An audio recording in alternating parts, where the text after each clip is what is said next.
क्या आपने कभी सोचा है ये दुनिया लोहे पर खड़ी है।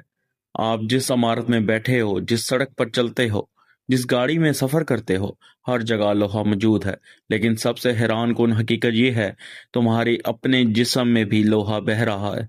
और इससे भी ज्यादा हैरत अंगेज बात यह है, लोहा जमीन पर पैदा ही नहीं हुआ। सितारों के अंदर लोहे की पैदाइश अरबों साल पहले, जब कायनात अभी जवान थी। बहुत बड़े सितारे अपने अंदर एटम फ्यूजन के जरिए हाइड्रोजन को हीलियम और फिर भारी अनासिर में तब्दील कर रहे थे। जैसे जैसे सितारा बूढ़ा होता गया, इसके मरकज में दबाव और दर्जा हरारत बढ़ता गया। यहाँ तक कि एक वक्त आया जब इसके अंदर लोहा बनना शुरू हुआ। लोहा एक खास अंसर है। जब सितारे के मरकज में लोहा जमा हो जाता है तो वो मजीद तवानाई पैदा नहीं कर सकता। यही वो लम्हा है जब सितारे अपनी जिंदगी का आखिरी मरहला शुरू करता है और फिर एक जबरदस्त धमाका होता है। और इस धमाके को हम सुपरनोवा कहते हैं। इसी सुपरनोवा के दौरान लोहे के बेशुमार जर्रात खला में बिखर जाते हैं। खला में सफर, ये लोहे के जर्रात लाखों और करोड़ों साल तक खला में सफर करते रहा। लेकिन कहानी यहाँ खत्म नहीं होती।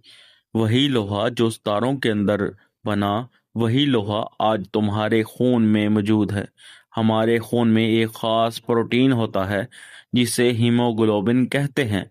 इसके अंदर लोहे का एटम होता है। यही लोहा ऑक्सीजन को पकड़ता है और पूरे जिस्म में पहुंचाता है। जब तुम सांस लेते हो, ऑक्सीजन फेफड़ों से खून में दाखिल होती है, लोहे के साथ जुड़ती है और फिर दिमाग, दिल और जिस्म के हर खलीलों तक पहुंचती है।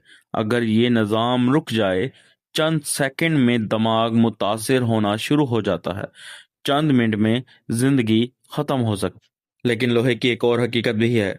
जैसे लोहा हवा के साथ रद्द अमल करके जंग आलूदा हो जाता है, वैसे ही हमारे जिस्म में भी ऑक्सीडाइजेशन का अमल होता है। वक्त के साथ खलियात को नुकसान पहुंचता है और हम बूढ़े हो जाते हैं।